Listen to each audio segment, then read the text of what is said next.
Good morning. Welcome to the Friday show. Look who my special guest is today. Is his ear flipped? Yeah. Spud is here. Thank you, buddy. We're going to talk about veteran or active duty service dogs for active duty for PTSD, for those currently serving or veterans. What a perfect alignment this all is, that Spud's being placed this weekend with active military to work for his new human that has PTSD from tours in Afghanistan and Iraq. And he's going to be completing his military career here shortly, but Spud will be his service dog. So we're going to talk today about what that looks like. What does that mean? What are the benefits? How can dogs help our veterans and active military? Good morning, Heather.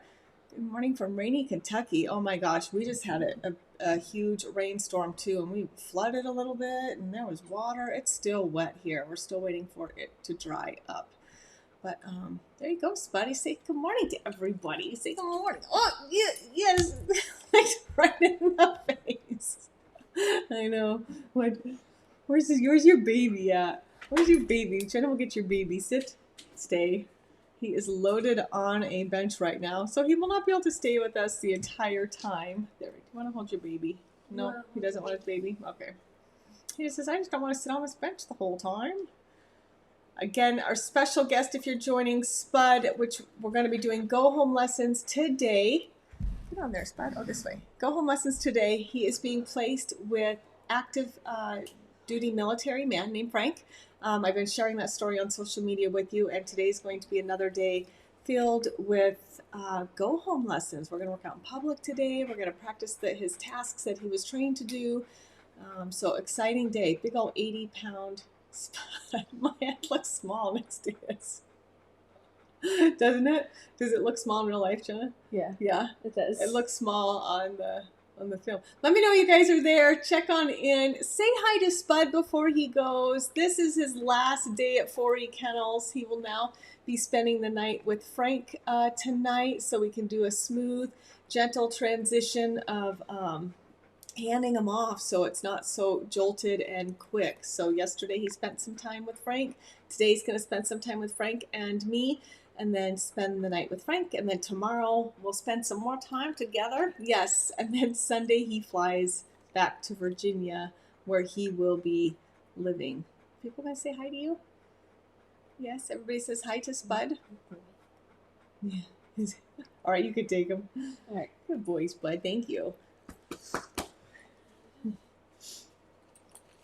It's like, okay, thank goodness.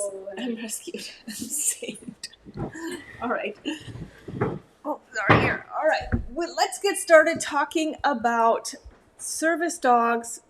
I'm going to say for veterans, but this is also can be for active duty, of course. So, and you know, this applies, today's show applies for anybody with PTSD. What are the benefits of a dog? What does it look like for those with PTSD that do have a service dog? How can they help you? What tasks could be trained?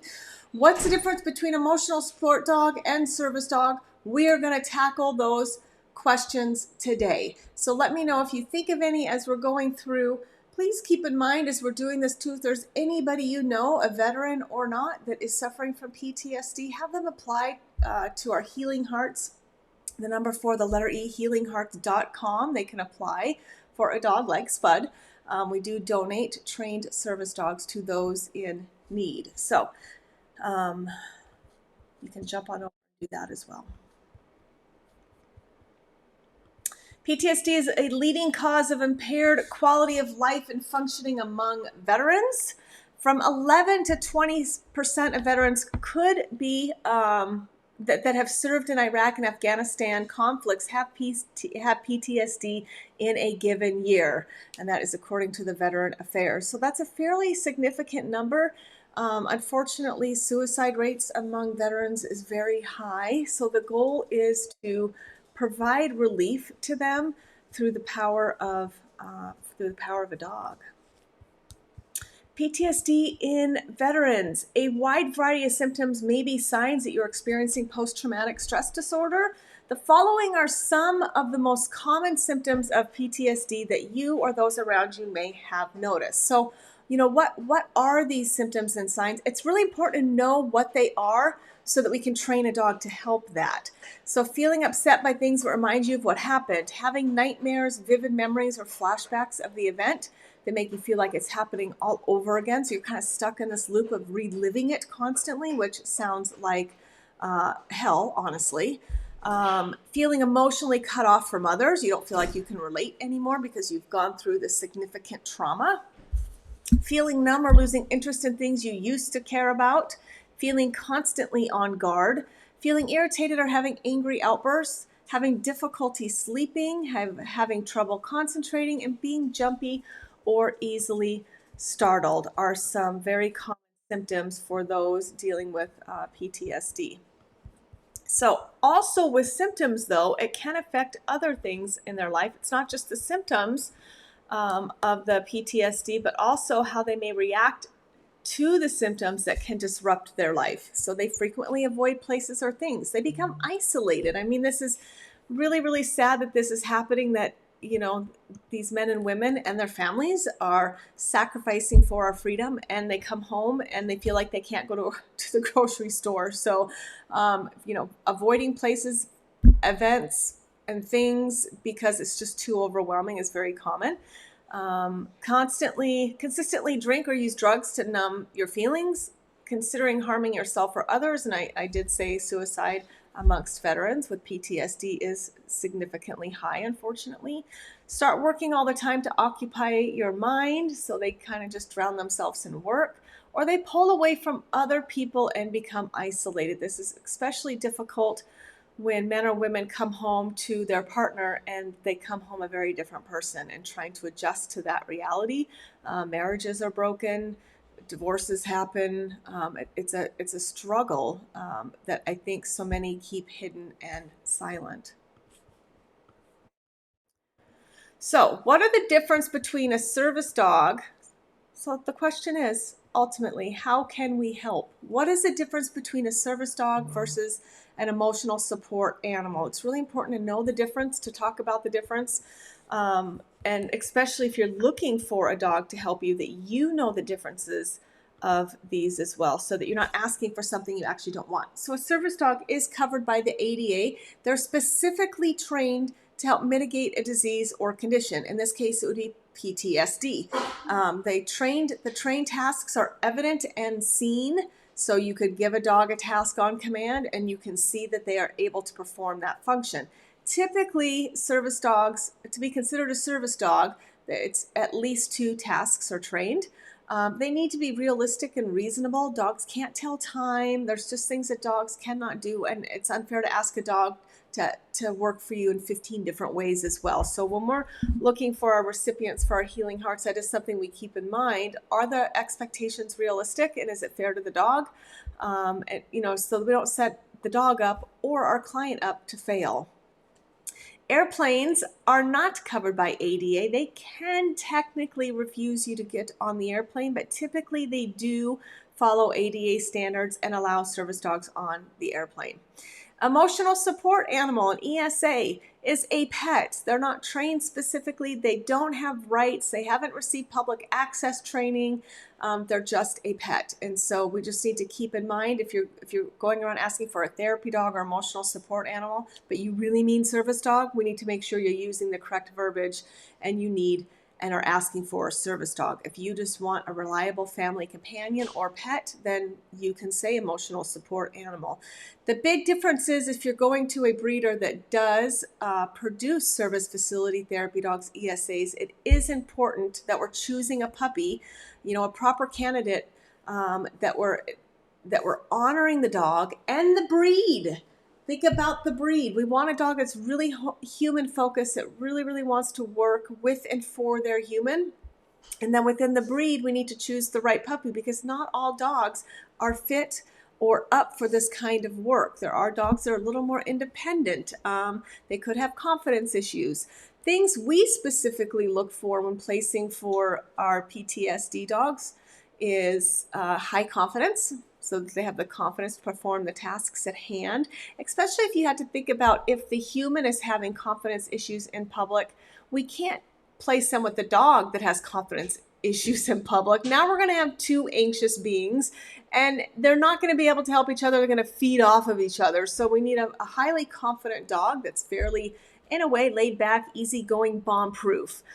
Solid nerve strength, so they're able to handle the stacked stress of working out in public, managing their human, and working with unpredictability and unreliability out in public. Human focus, we really need a puppy or dog that is truly human focused. Like they already have this innate desire to work with and for their human. That foundation's already been laid. You can't make a dog be something they're not, just like you can't make a person be someone that they're not.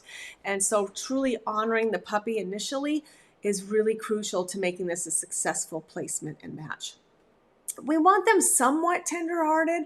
Puppies that are highly, highly tender-hearted, what that means, a tender-hearted trait, this is based on our own Empowered Badass Breeder puppy evaluations that I developed and devised.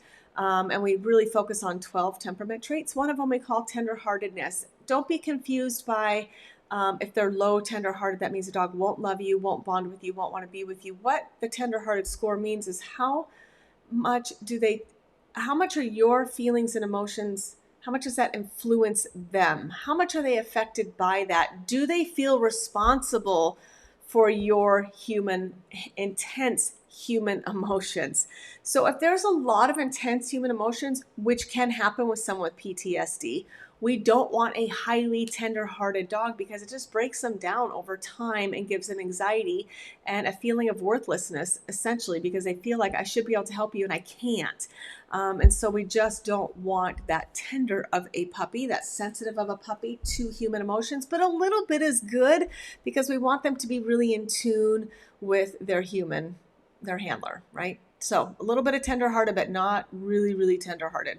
We want high touch tolerance. They love all types of touch, especially when asking a dog to work out in public. Even though they're not working for other people, they're working for their one handler.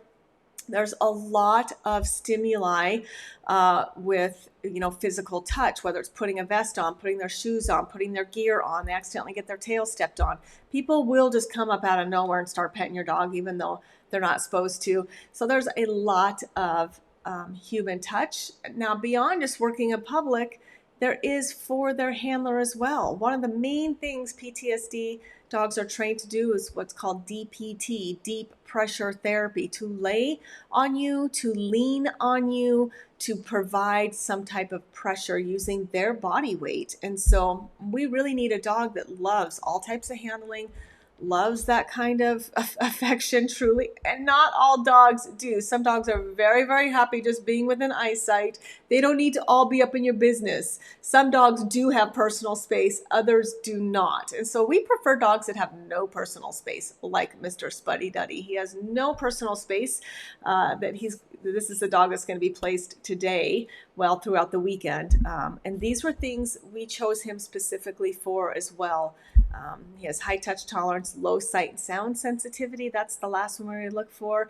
If we're asking a dog to be steady and bomb-proof with a handler that does have high sight and sound sensitivity due to events of being placed overseas, typically it's hearing something that sounds like a gunshot, a car backfiring can send someone with PTSD in a spiral. And so we need a dog that's also not going to spiral because they're sound sensitive. So we really need low sight and sound sensitivity when placing with PTSD work. So those are things we look for. That's the difference between a service dog and an ESA.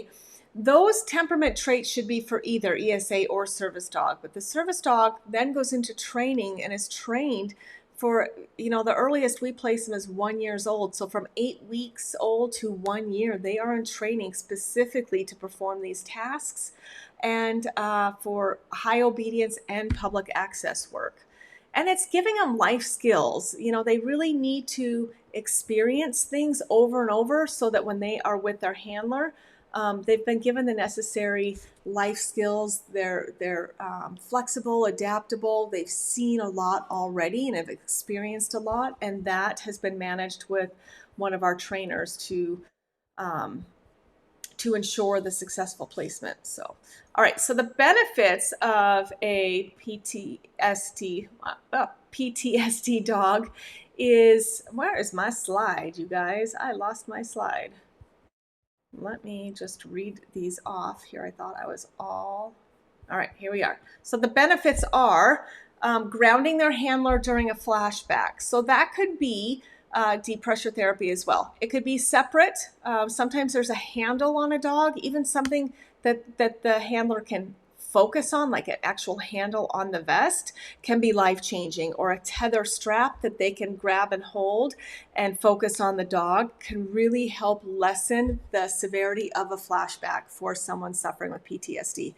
Guiding the handler home during a dissociative episode, that's a more advanced training that takes a lot longer. So you have to always weigh, and there's not a lot of trainers that can train that kind of work. And so you have to really weigh, are your expectations realistic? And then being able to get a dog that can do that and a trainer that's been able to train that, that's another whole ball game.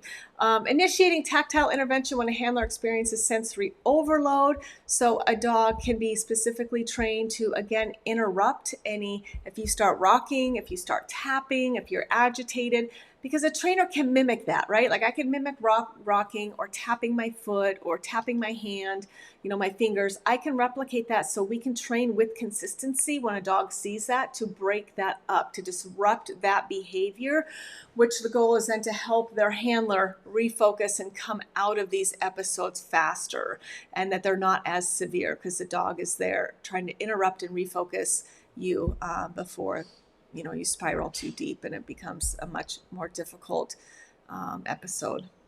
They can be retrieved or trained to retrieve medication, of course, especially for our golden retriever breeds or hybrid breeds, because they love to carry things and they love to fetch. Deep pressure therapy, when the handler is having a night terror, we can replicate tossing and turning, making noises in our sleep that could replicate a night terror, and then the dog would jump up on the bed and apply deep pressure therapy. Help to refocus human when feeling triggered, giving them greater freedom in public and social events. So they just get this overall sense of safety. They have the dog there that can do body blocking. That's another one of the things that can be trained. And that just means the dog stands in between you and someone else. So if someone gets too close to you, the dog over time will just automatically stand in front of you. Before that relationship really solidifies and they do it naturally, you can give them a command and they can stand in front of you, on either side of you, or behind you on a given command to create that barrier so that you can maintain focus without, getting too anxious and going into an episode or a flashback. Body blocking, I just talked about, can be trained to help provide that sense of security, and it helps give veterans a purpose through the care and exercise of a dog. We know the health benefits that have been talked about of lowering blood pressure, creating greater happiness, having that bond with the dog, and the physical benefits of owning a dog. And that is the goal when placing with veterans or anybody suffering with PTSD, is really helping them, give them something to ground them, give them a greater purpose by taking care of a dog, and having a dog that's been specifically chosen for this type of work. These dogs just have this innate ability to read human emotions. They desire and want to have that very, very deep bond with their human. They get attached very deeply to their human, and that alone can really change someone's life. Not even someone with PTSD, but you and me as well if you don't have PTSD. So there you have it. Happy Veterans Day. What a special day it is today. Not only celebrating Veterans Day, but working through SPUDS placement with active duty military this weekend. Thank you to all that have served for our freedom. We need to always remember freedom is not free. I thank you personally from the bottom of my heart for your sacrifices to this country. I am from a military family. My grandpa served, my dad served, my brother served, and my stepson served. So it is something that means a lot to me and I don't take for granted. Happy Friday, everybody.